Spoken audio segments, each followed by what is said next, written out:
오늘 함께 보실 하나님의 말씀은 누가복음 8장 22절로부터 25절까지만 보도록 하겠습니다.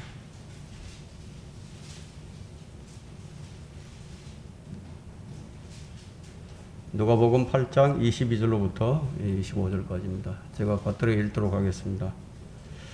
어느 날 주께서 제자들과 함께 배에 오르셔서 그들에게 말씀하시기를 호수 저편으로 건너가자고 하시니 그들이 떠나 배를 저어가고 있을 때 주께서는 잠이 드셨더라. 그때 호수에 풍랑이 일어 배에 물이 가득 차니 위험하게 되었더라. 그러므로 그들이 주께 와서 깨우며 말씀드리기를 선생님 우리가 죽게 되었나이다 라고 하니 일어나셔서 그 바람과 거친 파도를 꾸짖었으니 그 거치고 잠잠해지니라. 주께서 그들에게 말씀하시기를 너희의 믿음이 어디에 있느냐고 하시니 그들은 무섭기도 하고 기이하기도 하여 서로 말하기를 이분이 도대체 누구신가. 그에게 명령하시니 바람과 파도까지도 그에게 복종하는도다 라고 하더라. 오늘 이 설교 제목은 어느 날 주님과 함께, 어느 날 주님과 함께. 벌써 1년 10개월째 계속되는 이 코로나로 인해서 우리의 생활이 참 피폐해졌죠. 많은 규제를 받고 있고 더 자유스럽지 못합니다. 이런 가운데 오늘 이 주시는 말씀이 여러분들에게 어떤 위로가, 큰 위로가 되기를 바라면서 이 말씀을 준비했습니다. 어느 날 우리는 주님과 함께 있게 되었습니다. 구원받은 사람들은 어느 날인가 그때부터 이제 더 이상 주인이 내가 아니고 주님이시라는 것을 경험하고 살게 됩니다. 지금 이 시간 여러분의 주인은 누구입니까? 만일 여러분들이 주님과 함께 동행하는 것을 감지하지 못한다면, 주님과 동행하는 확신이 없으시다면 그것은 단지 한 가지 이유 때문입니다. 그것은 여러분이 바로 주인의 위치에 있기 때문입니다. 자기 중심적인 삶을 사는 사람들은 우리 주님께서 나를 인도하신다는 사실을 알 까닭이 없습니다. 알 방법이 없습니다. 주님과의 동행이 의미하는 바가 무엇인지도 모릅니다. 왜냐하면 그런 사람은 삶의 모든 목표와 소망 그 자체가 자신을 위한 것이기 때문입니다. 구원받으셨습니까? 정말 주님을 주로 고백을 했다면 지금 여러분의 주인이 주님이십니다. 그렇다면 오늘 이 자리에 있는 이 시간도 결코 여러분의 어떤 의지 때문이 아니고 주님께서 여러분을 이 자리에 불러주셨고 지난 한 주간 동안도 주님께서 여러분들을 인도하셨다는 사실을 분명하게 알 수 있을 것입니다. 여러분 자신을 한번 돌아보십시오. 지난 한 주간 동안 주님께서 인도하신 것이 분명하십니까? 만일 그 확신이 없다면, 그런 확신이 없다면 여러분 자신의 삶을 살아왔습니다. 주 예수를 믿으라. 주 예수를 믿으라. 저는 오늘 설교를 이렇게 시작을 합니다. 주님을 믿으십니까? 너무 쉬운 질문인가요? 이 질문은 결코 쉬운 게 아닙니다. 주님을 믿으십니까? 정말 믿으십니까? 교회에 출석하고 헌금 내는 것을 말하는 게 아닙니다. 정말 주님을 의지하는가를 묻고 있습니다. 성경에서의 믿음이란 그 믿음의 내용을 말씀하신 주님을 내 마음의 주로 모실 뿐만 아니라 그분께서 하신 그 약속을 자기 마음 속에 담는 것입니다. 여러분의 생각과 여러분의 마음 속에는 무엇을 담고 있습니까? 혹시 자신의 계획을 담고 있지는 않습니까? 혹시 마음에 안 드는 자신의 형제 자매들을 마음속에 담고 있지는 않습니까? 설교의 말씀이 마음의 불평으로 자리하고 있습니까? 그러면서 주를 믿는다고 고백한다면 그것은 위선이죠. 믿음은 말씀하신 그분을, 약속하신 그분을 나의 주로 받아들였기 때문에 그분의 말씀 또한 마음에 받아들이는 것입니다. 여러분의 마음속에 있는 것이 무엇입니까? 주님이 아니라면 오늘 다른 모든 것들은 다 내버리고 주님을 여러분의 마음에 가득 채우기를 바랍니다. 주님께서 나를 믿으라고 말씀하셨다면 그분께서 믿는 자들을 위해 뭔가 해 놓으셨다는 그런 의미가 있습니다. 왜냐하면 믿음이란 보이지는 않지만 허상이 아니라 실상이기 때문입니다. 주님께서 왜 우리에게 믿으라고 말씀하셨습니까? 믿으라고 말씀하셨다면 우리의 필요들 또한 다 마련해 놓으신 것이 분명합니다. 내게 필요한 것이 무엇입니까? 무엇이 필요합니까? 물질입니까? 건강입니까? 지혜입니까? 물론 그것이 필요합니다. 그러나 믿음 없음에 대한 안타까움을 가지고 그 믿는 것 하나만이 필요한 것을 반드시 인식을 해야 합니다. 가장 필요한 것은 주님을 믿는 믿음입니다. 그 이유가 무엇이냐면 그분께서 나를 믿으라고 말씀하신 우리 주님께서 우리의 모든 문제만이 아니라 우리 자신까지도 책임져 주셨기 때문입니다. 주님을 믿는다는 것은 조건이 아니라 관계성이에요. 주님은 우리의 전부가 되셨기 때문에, 그렇기 때문에 나를 믿으라고 하신 거예요. 내가 너의 전부다. 믿음에는 결코 조건이 없어요. 다만 한 가지 조건을 굳이 말하고자 한다면 그 믿음의 내용이 내게서 찾을 수 없다는 것을 여러분이 아는 것이에요. 내게서 찾을 수가 없어요. 뿐만 아니라 그 믿음의 모든 내용은 이미 주님께서 다 준비해 놓으셨습니다. 성경에는 우리 인생을 묘사한 사건들이 참 많이 있습니다. 오늘 우리는 몇 가지 사건들을 살펴보면서 우리 인생을 투영해보고 주님과 우리의 관계성을 올바로 세우는 계기가 되기를 바라면서 이 본론으로 들어가도록 하겠습니다. 어느 날 주님과 함께 첫 번째, 어느 날 주께서 기운을 내라 말씀하십니다. 여러분, 사도행전 17장을 한번 펼쳐보십시오. 사도행전 17장. 27장에 사도행전 27장 19절을 보시면,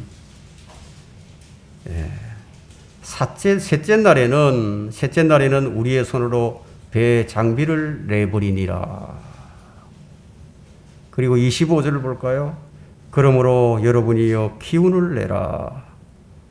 나는 하나님을 믿나니 나에게 말씀하신 그대로 되리라. 그리고 32절 볼까요?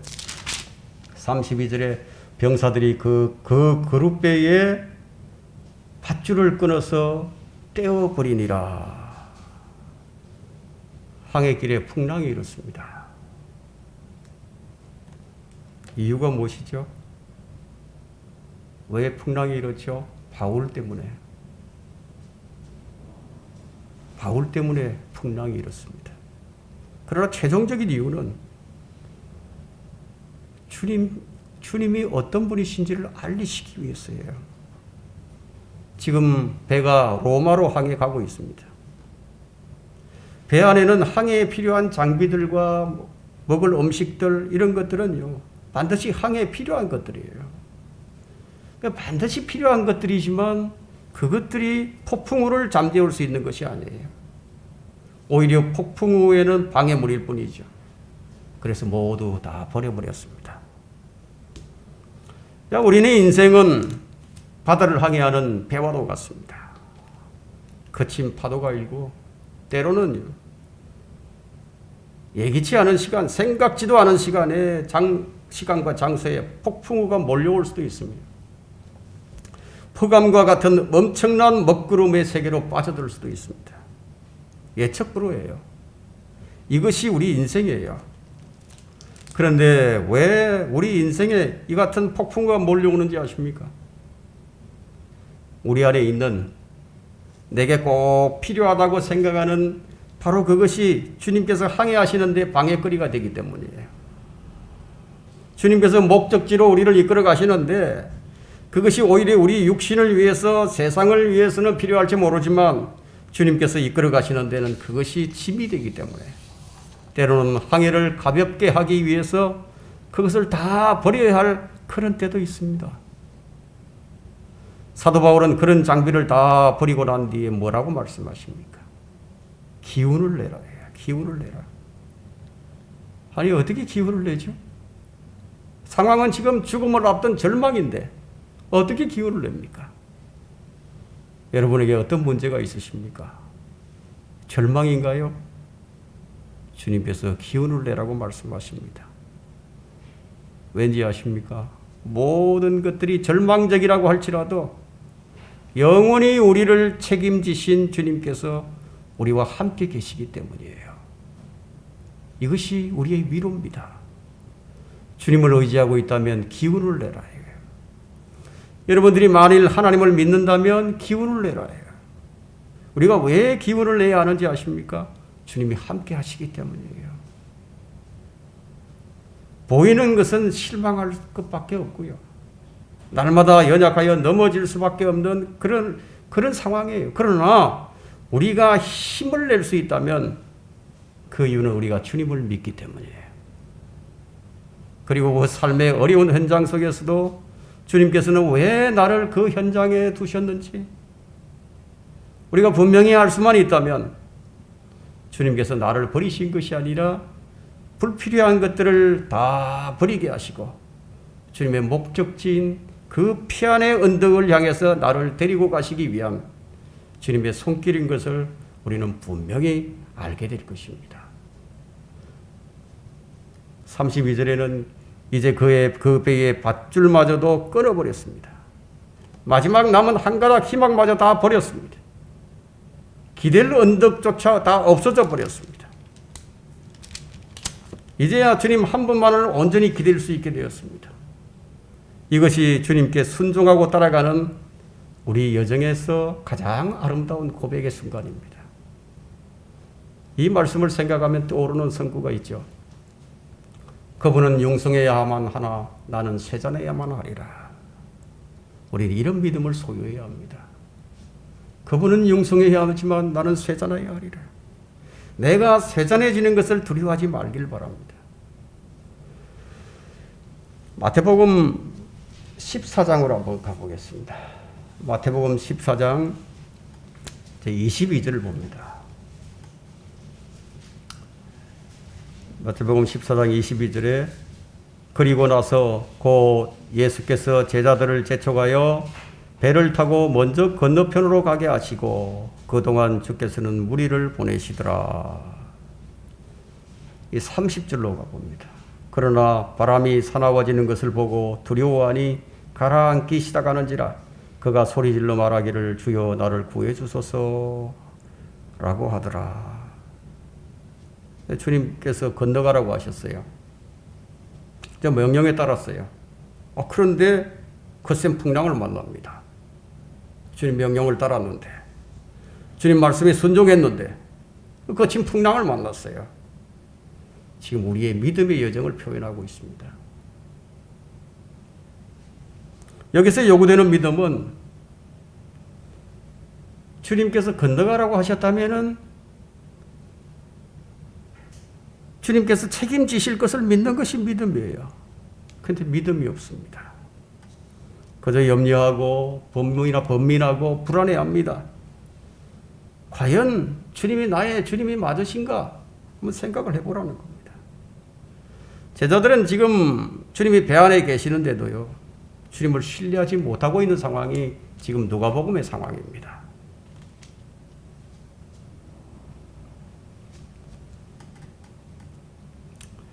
주님은 배 안에 계시지만 제자들은 주님을 절대로 신뢰하지 못하고 있습니다. 정말 신뢰한다면 그들에게 평강이 있었겠죠. 진리를 믿는 자들은요, 모든 것으로부터 자유함이 무엇인지를 알게 됩니다. 우리 믿음의 여정에는 억압이 없어요. 자유함 뿐입니다. 진리를 알게 되리니 그 진리가 너희를 자유롭게 하리라. 여기에는 시간이 불필요합니다. 상황의 반전도 필요 없습니다. 왜냐하면 그 모든 것을 주님께서 준비하셨어요. 우리를 안전한 곳으로 이끌어 가실 것을 우리가 믿기 때문에. 이 믿음을 가진 자는 오히려 바울처럼 기운을 내라고 말할 수가 있습니다. 기운을 내봐야 돼요. 여러분은 바울과 같이 기운을 내야 합니다. 용기를 북돋워주며 형제들을 세워주고 교회를 세우는 일을 해야 합니다. 배 안에 탄 자들은 다 두렵고 불안합니다. 여러분, 이 교회가 불안하십니까? 염려가 되십니까? 모두가 똑같은 상황에 직면해 있습니다. 바울을 제외한 모든 사람은 다 공포에 빠져 있어요. 그러나 무엇이 바울을 두렵지 않게 했죠? 신뢰예요. 신뢰하는 것. 주님을 신뢰하는 것. 여러분, 상대가 지금 불안하십니까? 신뢰가 가지가 않습니까? 주님이 세우신 교회가 아닌가요? 주님께서 세우신 교회라면 주님이 선장이신데 왜 불안해하죠? 침몰할 것 같으십니까? 바울과 함께 배를 타고 있는 자들에겐 주님께서 바울에게 약속하신 말씀대로 로마로 이끌고 가실 것을 믿는 믿음이 필요합니다. 그러나 선원들에게는 믿음이 없어서 불안했습니다. 믿음이 없으면 교회가 불안해 보입니다. 주님께서 세우신 교회가 분명하다면 목적지까지 이끌고 가실 거예요. 꼭 상황의 반전이 여러분을 평강으로 이끌고 가지는 않습니다. 또 다른 폭풍우가 다시 몰려올 테니까요. 지금 기뻐할 수 있어요. 지금 감사할 수 있어요. 지금 만족할 수 있습니다. 왜냐하면 주님을 신뢰하기 때문에. 주님께서 함께하고 계십니다. 우리 마음을 활짝 열어야 됩니다. 그 말씀을 한번 받아들여 보세요. 아무 조건 없이. 이것이 경배예요. 이것이 예배입니다. 주님을 신뢰하지 않고 내 자신을 주님께 옮겨놓지도 아니한 경배와 예배는 없어요. 헛된 경배가 너무너무 많습니다. 주님을 섬김이 그냥 주일날 교회 와서 헌금하고 기도하고 찬송하는 것이 자신의 의무를 다 했다고 생각하는 사람들이 너무 많다는 거예요. 바로 이런 생각들을 버려야 합니다. 자기 중심에서 벗어나지 못하고 있습니다. 자신이 포기가 안 돼요. 바다에 다 던져버려야 한다. 지금 이 자리에 앉아 말씀을 듣고 있으면서도 모든 것이 나를 위해 있는 것이라면 결코 주님을 경배하는 것이 아닙니다. 내가 아닌 그리스도가 아니더라도 찬송할 수도 있고요.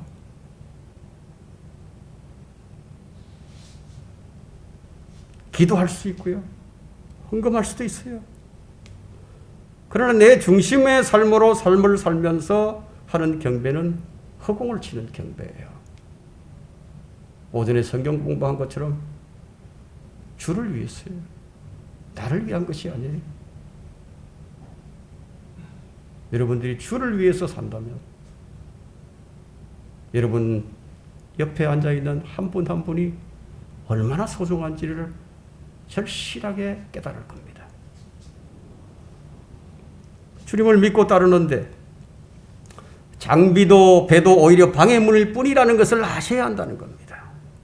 주님께서 우리에게 무엇을 알게 하시려는 것일까요? 순종의 발걸음을 지금 떼는데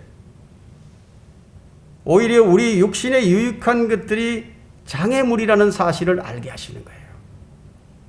이 설교가 다른 곳에서 선포되는 말씀과 굳이 다르다면 바로 이러한 것입니다. 교회는 여러분의 마음에 장애물을 채우는 것이 아니에요. 날마다 버려야 할 것들을 배우는 곳입니다. 그것들을 배설물로 여기는 곳이 바로 교회예요. 이것이 말씀이 우리에게 권면하고 있는 방향입니다. 누가 교회에 나와서 세상의 것들을 채우라고 했습니까? 누가 주를 따르는데 불필요한 장애물을 채우는데 하나님의 이름을 사용하라고 했습니까? 이런 거짓 목사들이 육신을 가지고 살아가는 많은 종교인들을 걸려 넘어지게 하고 있습니다. 우리는 충분히 누리고 있습니다. 집도 있고 차도 있고 취할 음식도 있어요.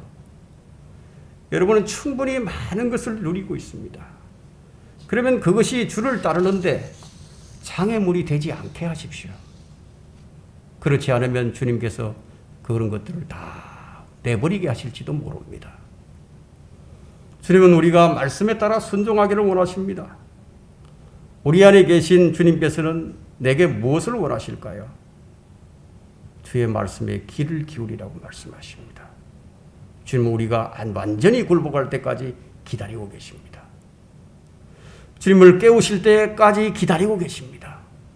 해결자는 한 분, 주님 한 분뿐이십니다.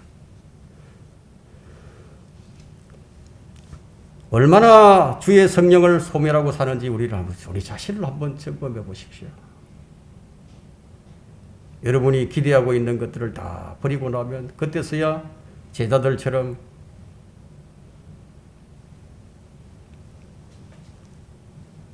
주님을 깨우는 것이 무엇인지 미리미리 항상 주를 의지하는 법이 무엇인지를 배우는 겁니다.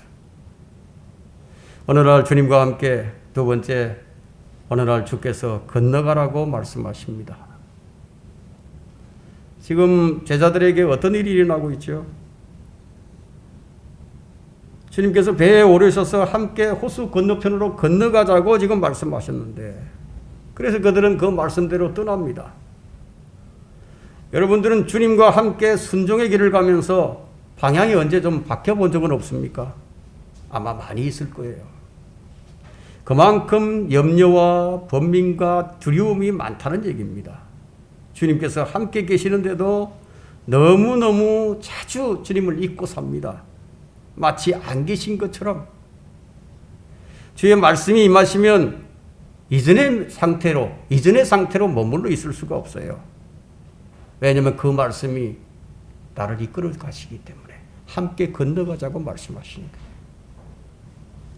그때서부터 자기 자신에게서 떠나게 되어 있습니다. 자기 스스로 발걸음을 움직이는 게 아니에요. 주님께서 말씀하시고 목적하신 그곳을 향해서 발걸음을 떼게 됩니다. 그날이 언제죠? 여러분에게 그날이 언제인가, 어느 날인가 하는 것이 있을 것입니다. 주님이 여러분의 빈배에 오르셔서 뭐라고 말씀하십니까? 복음서에 보면요, 주님은 베드로의 빈보에 오르시는 장면이 있습니다. 베드로의 실패가 주님을 초청할 수 있었습니다. 고기를 한 마리도 못 잡았어요. 밤새도록 고기를 잡았어요. 한 마리도 못 잡았습니다. 빈배가 된다는 것은 무엇을 의미하는지 아십니까? 내가 생각하고 내가 계획했던 모든 것이 아무런 의미가 없어지는 것을 말합니다. 나의 생각도, 나의 지혜도, 나의 의지도, 내가 가지고 있는 모든 물질도 의지할 수가 없다는 거예요. 여러분이 그런 상태라면 여러분이 기뻐하십시오. 주님께서 즉각 여러분의 배에 오르셔서 호수 건너편, 저편으로 건너가자고 말씀하실 테니까요. 여러분은 지금 그 말씀에 따라 항해하고 있습니까? 순종은요, 그냥 배워지는 게 아니에요. 실패를 하고 좌절을 하고 염려하고 불안해하면서 배워가는 거예요. 주님께서 이끄시는 항로대로 그리고 움직이고 있습니까? 지금 여러분 안에서 역사하고 계시는가를 지금 묻고 있습니다. 혹시 주님께서 주무시고 계시지는 않습니까? 주님께서 주무신다는 것을 무엇을 의미하는지 아십니까? 주님을 의지함이 무엇인지 몰라요. 잠깐 주님 계세요. 제가 다 알아서 하겠습니다. 혹시 그러고 있지는 않습니까? 그러면 주님이 여러분 안에서 주무시고 계실 겁니다. 주무신 증거가 무엇인지 말을 해볼까요? 폭풍우가 일었습니다. 문제가 생겼습니다. 그래서 여러분의 배에 물이 가득 들어찹니다. 아주 위험합니다. 물이 가득 찼다는 것은 무슨 의미냐면 여러분 속에 주님으로 가득 채워져야 하는데, 여러분 속에 말씀으로 가득 채워져야 하는데, 그러므로 인해서 순종의 삶으로 이어져야 하는데, 그런데 여러분의 생각과 여러분의 가치관으로 가득 찼습니다. 여러분의 인생이 위험합니다. 주님이 주무시는 것은 위험한 상황이에요. 그런데 그보다도 더 위험한 것은 무엇인지 아십니까? 그 문제를 자신의 힘으로 문제를 해결하려고 하는 거예요. 정말 문제가 생겼을 때 정말 문제가 무엇이냐? 그 문제를 내 손으로 해결하는 것이, 이것이 문제예요. 주님께서 나를 믿으라고 말씀하신 그 믿으라는 말씀이 생각이 나질 않아요. 주님의 말씀에 대한 신뢰가 환경 때문에, 상황 때문에 다 무너져 버렸습니다. 왜 믿음이 필요한가요? 바로 우리의 연약함 때문이 아닌가요? 왜 믿음이 필요한가요? 폭풍우를 잠재울 능력이 내게 없기 때문이 아닌가요? 우리는 연약합니다. 바람이 사나워지는 것을 보면 덜컥 겁이 나기도 합니다. 그러니까 배가 가라앉죠. 그때서야 비로소 소리를 지르면서 주여 나를 구해 주소서. 주여 나를 구해 주셨어. 그때 주님이 어떻게 하셨습니까? 그것이 마태복음 14장 30절이죠. 예수께서 그 손을 내밀어 그를 붙드시고 그에게 말씀하시기를, 오, 너 믿음이 적은 자야, 어찌하여 의심하였느냐? 여러분에게 어떤 상황이 있습니까? 그때가 주의 손을 여러분이 붙들 수 있는 시간입니다. 여러분은 누구의 손을 붙들고 있습니까? 부모의 손입니까? 아니면 자식의 손입니까? 그렇다면 아직 주님의 손이 필요치 않을 것입니다. 아마 간절하게 주님을 부르지도 않을 것입니다. 주님께서 친히 우리를 위해서 죽으셨습니다. 그런 분께서 여러분의 문제를 두고 보시겠습니까? 생각을 해보십시오. 만일에 문제가 있는데도 주님께서 여러분에게 손을 내밀지 않으신다면 둘 중에 하나예요. 여러분이 지금 주님의 손을 거부하고 있든지, 아니면 그 문제를 통해서 나의 문제를, 나의 연약함을 발견하고 주님께 내 손을 붙잡아 달라고 부르짖는 그 음성을 듣기 위해서 그럴 것입니다. 주님은 지금도 우리를 사랑의 눈으로 보고 계십니다. 여러분, 시편 23편을 한번 펼쳐보십시오. 시편 23편은요, 정말 우리 인생을 노래한 노래입니다. 우리 믿음의 여정이 이렇습니다.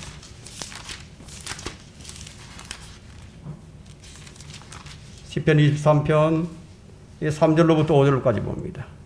그가 내 혼을 소생시키시고 그의 이름을 위하여 의의 길들로 나를 인도하시는도다. 정녕 내가 죽음의 그림자의 골짜기를 지날지라도 악을 두려워하지 않으리니 이는 주께서 나와 함께 계심이요 주의 막대기와 주의 지팡이가 나를 위로하심이라. 주께서 내 원수들의 면전에서 내 앞에 식탁을 마련하시나이다. 주께서 내 머리에 기름으로 부으시니 내 잔이 넘치나이다. 우리 인생이 죽음의 그림자의 골짜기와 같습니다. 그래서 우리에게는 목자가 필요합니다. 삶이 공고하죠. 감사와 기쁨이 넘치질 못합니다. 어떤 조건과 상황 때문이 아니에요. 우리에게 기쁨과 감사가 없다면 그건 상황 때문이 아니라 주님의 인도하심을 받지 못하기 때문입니다. 만일 여러분이 사방을 에워싸여 있다면은 여러분은 자기의 길을 갔기 때문에 주의 인도하심을 무엇인지 모르고 살고 있습니다. 그가 내 혼을 소생시키시고 그의 이름을 위하여 의의 길들로 나를 인도하시는도다. 이 말씀과는 동떨어진 삶을 사는 거예요. 여러분 누구의 이름을 위해서 살고 있으십니까? 만일에 여러분의 이름을 위해서 살고 있다면 지금 죽음의 길을 가고 있습니다. 만일에 주의 이름을 위해서 살고 있다면 여러분은 주의 인도하심을 받고 있는 것이 분명합니다. 근데 자꾸 불안합니다. 죽음의 그림자의 골짜기예요. 공고한 상태예요. 그래서 주님이 필요하신 거 아닙니까? 사람들은 자신을 너무 지나치게 의지하려고 합니다. 여러분의 배에 주님이 오려서야 합니다. 건너가자는 주님의 음성을 들어야 한다 이거예요. 건너가자. 우리의 인생이 어떤 것인지 아십니까? 역대기상 29장 15절이 잘 표현해 줍니다. 한번 펼쳐볼까요? 역대기상 29장 15절.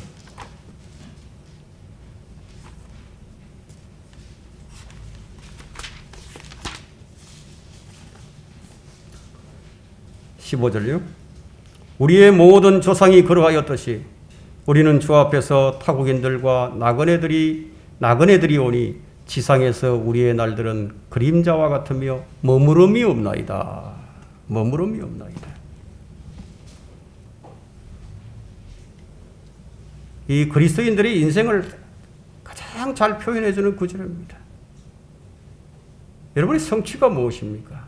무엇을 성취했습니까? 여러분의 자만은 무엇입니까? 그 성취감에서 오는 기쁨이 있으십니까? 지금도 그 기쁨이 계속되고 있습니까? 내가 무엇인가 얻으면 분명히 행복할 것이고 너무 기쁠 것이라고 생각했던 그 그림자가 지금도 계속되고 있느냐는 것이에요. 다 지나가는 그림자예요. 이 세상에서의 삶은 머무름이 없어요. 그럼에도 머무름이 없는 그림자의 세상에서 자꾸만 뿌리를 내리려고 하죠. 무엇이 여러분을 행복하게 해줍니까? 이 세상에 우리들이 취하려고 했던 그 모든 것들은 머무름이 없이 다 지나가는 것들이에요. 붙잡을 수 없어요. 그럼에도 우리는 어떻습니까? 무엇인가 붙들 만한 것이 있는 줄로 생각하고 그게 내가 머물 만한 곳인 줄 생각을 하고 그곳에 올인해버리는 어리석음이 있죠. 참 어리석죠. 세상도 가정도 물질도 명예도 다 지나가는 그림자뿐이에요. 우리가 머물러야 하는 것은 오직 주 예수 그리스도 아닙니다. 그리스도 아닙니다. 우리가 거할 곳은 주의 말씀뿐입니다. 이 세상은 결코 머무름이 없는 곳입니다. 다 지나가는 것입니다. 주님, 이 세상에서 우리의 무엇 하나 남겨둘 만한 것이 없어요. 아무것도 남겨둘 것이 없습니다. 예수님의 모형으로 제시된 요셉은요, 마지막 유언으로 이런 말을 했습니다. 창세기 50장 25절에서 요셉이 이스라엘 자손에게 맹세시켜 말하기를, 맹세를 시킵니다. 하나님께서 반드시 너희를 찾아오시리니 너희는 여기서 내 뼈들을 옮겨가야 하리라. 내 뼈들을 옮겨가야 하리라. 주님의 뼈들은 지금 이 땅에서 발견할 수 없는 이유가 무엇일까요? 주님의 뼈와 몸이 여기 없어요. 뼈가 남겨지지 않았습니다. 그 이유는 이 땅에 결코 남겨둘 수 없기 때문이에요. 우리 역시 우리의 무엇 하나도 이 땅에 남겨둘 수가 없습니다. 주님께서 어느 날 부르실 때 우리의 몸은 완전히 변화되어 뼈를 이 땅에 남겨두지 아니하고 주님께로 옮겨갑니다. 우리의 소망은 이 땅에 둘 수 없는 이유가 여기에 있습니다. 다 지나가는 그림자뿐이에요. 나그네와 타국인으로 살다가 주님께로 갑니다. 그래서 우리의 소망은 주님 한 분뿐인 거예요. 이 땅에는 우리의 뼈마저도 둘 수 없는 완벽하게 이 세상을 떠나야 할 존재라는 것을 우리는 분명한 인식을 가지고 있어야 합니다. 이 세상에 머물 곳이 없어요. 세 번째, 어느 날 주님께서 이리 올라오라 말씀하실 겁니다. 이리 올라오라. 야곱의 인생은 우리의 믿음의 여정에서 발생하는 과정을 가장 잘 표현해 주는 사건이라고 할 수 있습니다. 야곱은 어떤 사람이죠? 참 욕심이 많은 사람이에요. 팥죽 한 그릇으로 장자권을 사기도 하고요. 아버지의 축복을 받기 위해서 에스로 위장을 해서 아버지를 속이기도 하고요. 그로 인해서 에스의 미움을 받아 도망을 가야 했습니다.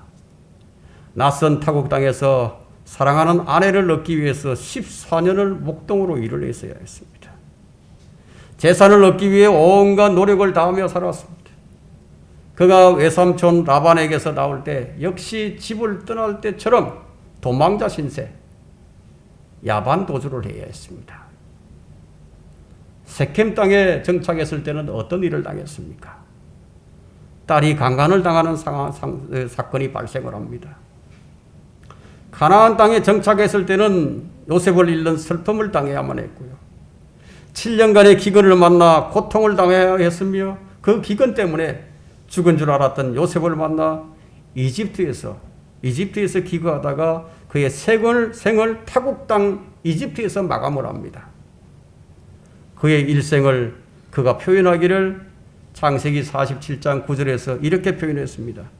내 생애의 세월이 짧고 험악하였으니, 야곱의 생애가 짧고 험악했습니다. 이 한마디 말에 그의 희로애락이 다 들어있습니다. 야곱의 인생이 바로 우리 인생 그대로예요. 이 야곱에 관한 구절을 우리가 몇 구절 찾아 그를 탐구해 본다면요. 창세기 28장 19절로 한번 봐보겠습니다.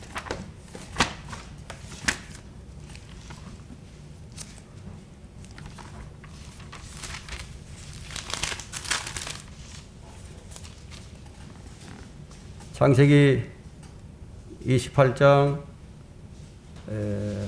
11절부터 볼까요?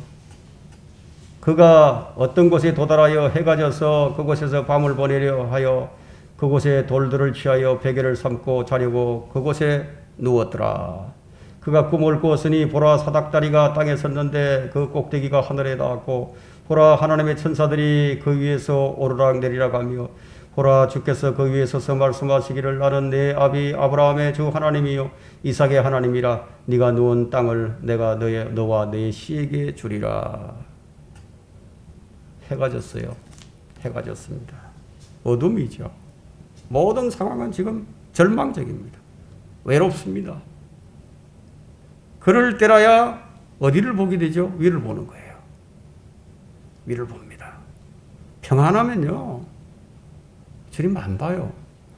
여러분 생이 그냥 편안하면 주님 바라보지 않아요. 세상 것만 추구하는 자가 어떻게 위를 보겠습니까? 하늘을 볼 시간이 없죠. 왜 주님께서 여러분의 삶을 어려운 현장에 두게 하셨을까요? 바로 이 점이에요. 위를 보게 하시려고. 주님을 바라보게 하시기 위해서. 야곱의 인생은 홀로 가는 인생이에요. 홀로 갑니다. 언제나 홀로 생각하고 언제나 홀로 결정하고 언제나 자기가 주체가 되어서 자기 길을 걸어갑니다. 그때는 된다고 생각을 했습니다. 잘 될 것이라고. 그런 야곱을 하나님께서 얼마나 호되게 다루셨는지, 창세기 22장부터 50장까지 얼마나 호되게 다루셨는지. 그는 언제나 홀로였습니다. 그는 자신마저도 속이는 자였습니다. 여러분 더 이상 자기 자신을 속이지 마십시오. 여러분은 뭔가 된다고 생각하지 말라는 거예요. 뭔가 될 수 있을 것이라고도 생각지 말라는 거예요. 여러분에게 어떤 가능성이 있을 것이라고도 생각지 말라는 겁니다. 여러분의 지혜와 생각이 무엇인가를 이룰 것이라고 스스로를 속이지 말라는 겁니다. 그것은 하나님을 속이는 행위예요. 그것은 여러분이 날마다 외로울 수밖에 없어요. 주님께서 우리와 동행하시기를 원하시는데, 그런데 왜 여러분은 주님과의 동행을 원치 않으십니까? 왜 말씀에 굴복이 되지 않습니까? 여러분이 버려야 할 것을 아직 버리지 못하고 아직 꼭 움켜쥐고 있기 때문이에요. 결단이 필요합니다. 주의 말씀이 어떻게 나를 이끌고 가시는지, 어떻게 책임을 지시는지 날마다 경험하라는 거예요. 이것은 그리스도인에게 주어진 특권입니다. 이것이 은혜예요. 이것이 주의 사랑입니다. 아직 경험하지 못하고 있다면요. 아직 여러분은 자기의 길을 걷는 것에서 돌이키지 않았어요. 그런 것들은 모두 머무름이 없는 그림자와 같은 것들입니다. 그것들은 제거되어야 할 것들입니다. 그럴 때 비로소 주님께서 채우시는 것을 알게 될 것이고, 주님께서 내 삶의 원천이고 내 삶의 능력인 것을 알게 될 것이고요. 그만큼 야곱에게는 지금 버려야 할 것들이 아주 많았습니다. 우리 역시 마찬가지예요. 여러분들이 아직 버리지 못하고 있는 것들이 무엇인지 아십니까? 성경대로 믿는다고 하는 사람들이 잘 버리지 못하는 것이 있어요. 자기 아집이에요. 자기 아집. 고집이 얼마나 센지. 그것이 사람들로부터 받는 인정일 수도 있고요. 그것이 자기 지식일 수도 있고요. 자기가 남들보다 더 낫다고 생각하는 것들, 바로 자기 오름입니다. 이런 것들은 주님을 온전히 따르는데 방해물입니다. 이런 것들은 보편적으로 자칭 성장했다고 하는 사람들에게서 일어나는 현상들입니다. 주님을 진정 사랑하고 주님을 따르고자 한다면 이런 것들까지도 배설물로 버리라는 거예요. 이런 것들은 내가 준비한 것들로 주님을 섬기고자 하는 것밖에 안 돼요. 내가 준비한 것, 내 것을 가지고 주님 섬겨보겠다, 이게. 이런 냄새 나는 것들이 우리에게서 발견되어져야 돼. 내 것을 봐야 한다. 그래야 버리죠. 야곱은 자기가 준비한 것에서 기쁨을 찾고자 했으나, 거기서 행복을 취해보려고 했으나 거기서 얻을 수가 없었어요. 주님께서 준비하시지 않으신다면 모든 것이 물거품이라는 사실을 야곱은 마지막 인생에 가서야, 그때서야 깨닫게 됩니다. 여러분은 지금 사람의 말을 듣고 있지만 이것은 하나님의 엄중하신 말씀입니다. 우리가 말씀을 배우기도 하고 말씀을 외우기도 하고 말씀을 공부도 하지만 하나님 앞에서의 삶의 능력이 없다면 그것은 그 말씀을 믿지 않았기 때문이에요. 주님께서 우리에게 이렇게 말씀하십니다. 성경을 읽어라 해요. 묵상하라 해요. 외우라 해요. 그러나 그보다도 내 말을 믿으라고 말씀하십니다. 믿으면 준비해 주시고 믿으면 채워주시는 거예요. 믿어야 한다 이거예요. 나를 믿으라 이거예요. 창세기 22장 14절에는요.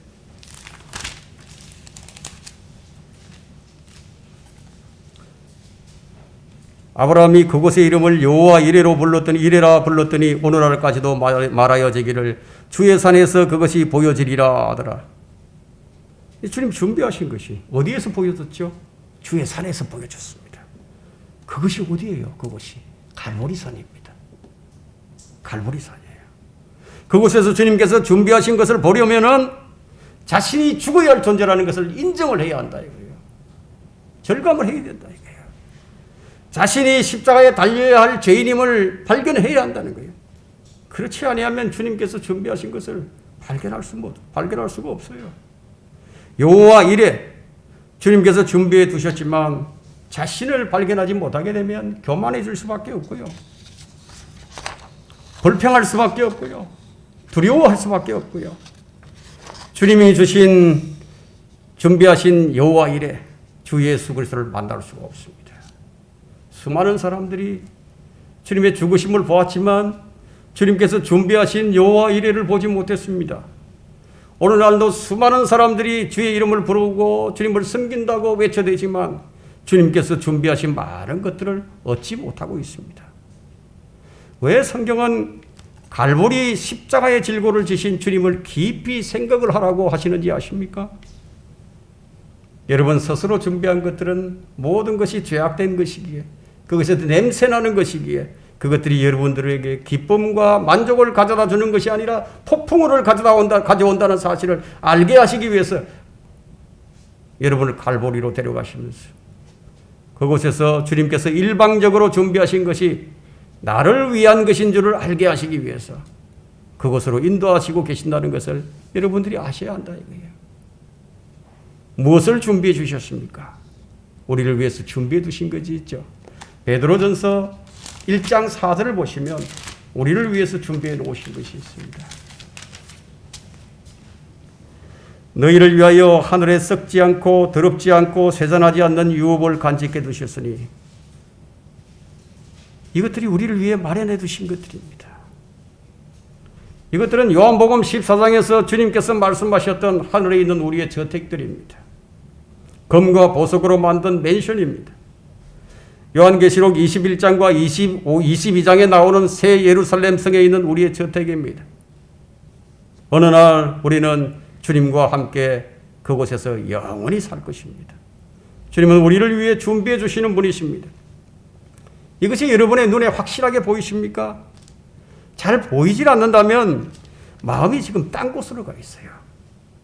왠지 아십니까? 그만큼 우리의 신앙생활이 바르지 않다는 얘기입니다. 자신을 진정 재단에 드리고 있으십니까? 그러면 여러분은 오늘 많은 것을 깨닫게 될 것입니다. 여러분 스스로 주님의 재단에 온전히 드려져야 합니다. 그때 주님께서 준비하신 것이 보입니다. 왜 보이지 않습니까? 아브라함과 같이 드리지 않았기 때문입니다. 아브라함과 같이 드려야 됩니다. 아브라함과 같이 드리지 않는다는 것은 아직 자신만의 세계에 머물러 있어요. 자신의 이해 타산에는 계산이 너무 빨라요. 주를 위한 것이 아니에요. 그것은 사탄의 생각에 붙들려 있는 것입니다. 그것이 마음의 문제이든 외적인 문제이든 그 모든 상황의 종료는 주님의 말씀을 믿음으로 받아들이는 것으로서 종료가 됩니다. 이것이 어디에서 종료가 되었습니까? 바로 갈보리 십자가였습니다. 주님은 갈보리 십자가에서 다 이루었다. 다 이루었다고 말씀하셨습니다. 그분의 십자가에 한번 동참해 보십시오.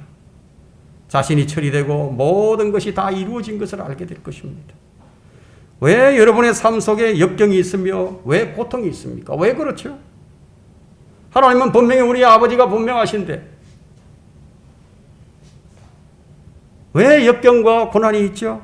바로 그런 고난을 통해서 우리 자신을 보게 하고 아버지가 어떤 분이신지를 알게 하시기 위함이에요. 그래서 삶의 폭풍을 통해서 뭘 알게 되었는가? 나는 교만한 사람이구나. 나는 거짓되었구나. 나는 믿음이 부족하구나. 믿음의 주를 향해서 마음의 눈이 움직일 수 있게 하기 위한 주님의 초청이었다. 이삭이 자기 아비 아브라함에게 이렇게 말합니다. 불과 나무를 보소서. 그런데 번제에 썰 어린 양은 어디에 있나이까? 여러분, 번제물을 누가 준비를 합니까? 8절에 주님께서 자신이 번제에 썰 어린 양을 마련하실 것이라. 주님께서 준비하시죠. 그래서 여호와 이레예요. 은혜의 주님이 맞죠? 사랑의 하나님이 맞으시죠? 그런데 왜 우리는 사랑과 은혜의 누림이 없습니까? 주님의 은혜와 사랑이 부족한 것인가요? 그것은 여러분이 온전히 드리지 않고 있다는 증거입니다. 제단 위에 여러분을 올려놓으셔야 합니다. 내 자신을 온전히 드리지 않는다면 주님께서 준비하신 것이 보이지 않아요. 만일 아들인 우리에게 문제가 있다면 누가 해결하십니까? 아버지가 해결하십니다. 아직도 불안하십니까? 아직도 위태롭습니까? 절망적일 때, 배가 가라앉는데도 방법이 없을 때 위험하죠. 어떤 소망도 없어요. 믿을 만한 것도 없습니다. 여러분의 마음의 상태가 뭔가 의지할 만한 것이 없어졌어요. 그래서 염려가 생깁니다. 주님께서 염려하지 말라고 하신 그 말씀이 생각이 나질 않습니다. 생각나는 것은 상황과 형편과 문제만이 생각날 뿐입니다. 해결이 불가능할 것만 같습니다. 상실일 뿐입니다. 왜 주님을 온전히 믿지 못하십니까? 죄의 본질이 뭔지 아십니까? 불신이에요. 염려예요. 주님을 믿지 못하는 그 불신이 죄의 본질입니다. 마태복음 6장 19절에는 너희 자신을 위하여 땅에다 보물을 쌓아두지 말라. 거기에는 좀과 녹이 해치며 또 거기에는 도둑들이 뚫고 들어와서 도둑질하느니라. 여기서 말하고 있는 보물이 무엇입니까? 너희 보물이 있는 곳에 너희 마음도 있느니라고 했는데 이 보물이 무엇입니까? 바로 여러분 자신 아니십니까? 너희 자신을 위한 것, 바로 이것이 사람들이 생각하는 보물이에요. 그러나 성경은 여러분을 보물이라고 하지 아니하시고 여러분을 질그릇이라고 얘기하십니다. 많은 경우에 사람들은 자신을 가장 소중하게 여깁니다. 여러분의 마음이 여러분에게 집중될 것입니다. 그렇기 때문에 여러분을 위하여 무엇인가를 쌓아두고 있을 겁니다. 그러나 우리는 하나님의 손에 붙들리기 전에는 우리는 질그릇일 뿐이에요. 곧 바람이 빠질 풍선이라는 것을 잊지 마십시오. 자신을 보물로 여기면서 자기 자신을 개발하고 자신을 귀히 여길 줄 알면서도 여러분 주님을 사랑할 수 있으리라고 생각을 하십니까? 우리의 근심은 오직 하나만 있어야 합니다. 우리의 염려는 오직 하나만 되어야 합니다. 우리의 마음이 하나님을 벗어났다면 바로 그것이 우리의 근심과 염려가 되어야 합니다. 뭔가 먹구름이 몰려옵니다. 폭풍우가 밀려오는 것 같습니다.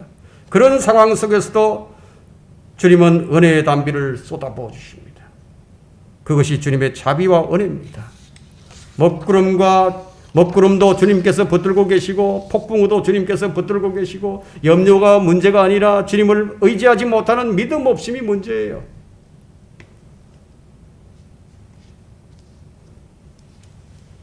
결론적으로 주님은 아담아 네가 어디 있느냐, 아담아 네가 어디 있느냐, 이렇게 아담을 찾으셨듯이 오늘 우리에게 찾으십니다. 아담아 어디 있느냐예요. 여러분 어디에 있습니까? 만일 여러분이 지금 용광로 속에 있다면 주님이 여러분 가운데 함께 계시다는 것을 잊지 마십시오. 주 하나님께서 아담을 부르시고 네가 어디 있느냐 그럴 때 아담은 어디 있었죠? 아담은 숨어 있었습니다. 어디에 숨었습니까? 나뭇잎으로 수치를 가리고 숨어 있었습니다. 여러분 지금 어디에 숨어 있습니까? 아마 여러분 자신 속에 숨어 있을 것입니다. 주님께서 여러분을 찾으십니다. 결단이 필요합니다. 주님 앞에 나오라고. 주님 앞에 여러분 자신을 내어놓으라고. 지금 어디에 머무르고 계십니까? 머무름이 없는 지나가는 곳에 숨지 말고 주님 앞에 여러분 자신을 내어놓으라는 거예요. 비록 삶에 염려가 있고 폭풍우가 있다 할지라도 주님께서 우리를 책임지시는 하나님이시라면 주님께서 우리를 건너가게 하실 것이고 우리를 소망의 나라로 데려가실 것이 분명합니다. 우리 속에 있는 욕심들이 버려져야 하고 나마저도 제거되어야 합니다. 주님께서 우리를 인도하시기 원하십니다. 주님께서 우리의 풍성함이 되시기를 원하십니다. 이제 곧 주님께서 우리를 찾아오실 것입니다. 데살로니가전서 4장 16절과 18절을 읽고 설교를 마치도록 하겠습니다. 주께서 호령과 천사장의 음성과 하나님의 나팔 소리와 함께 하늘로부터 친히 내려오시리니 그러면 그리스도 안에서 죽은 자들이 먼저 일어나고 그리고 나서 살아남아 있는 우리도 공중에서 주와 만나기 위하여 그들과 함께 구름 속으로 올라가리니 그리하여 우리가 영원히 주와 함께 있으리라. 그러므로 이러한 말로 서로 위로하라. 우리는 그분이 오시는 날까지 다른 형제 자매들에게 바로 이러한 말로 위로하는 자들이 되어야 합니다. 어느 날이 주님이 오시는 날, 그 날입니다. 그날에 우리 모두는 우리의 인생의 문제들이 다 끝나는 그날입니다.